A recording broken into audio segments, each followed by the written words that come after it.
ಅಣ್ಣ! ಹೇಳು ಸಹೋದರ, ಹೀಗೆ ನಿನ್ನ ಸ್ನೇಹಿತರೆಲ್ಲ ಹೀಗೆ ಧಾವಂತದಿಂದ ಓಡಿ ಹೋದರು? ಅಣ್ಣ, ಇವತ್ತಿನ ತನಕ ನಾನು ನಿನ್ನ ಹತ್ರ ಏನೂ ಕೇಳಿಲ್ಲ. ಪ್ಲೀಸ್, ನಿನಗೆ ಮದುವೆ ಮಗು ಎಲ್ಲ ಆಗಿದೆ. ಆಗಿದೆ?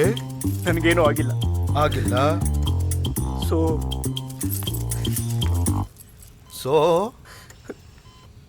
ದಯವಿಟ್ಟು ಅದನ್ನು ಕೊಟ್ಟು ಕಾಪಾಡು ಪ್ಲೀಸ್.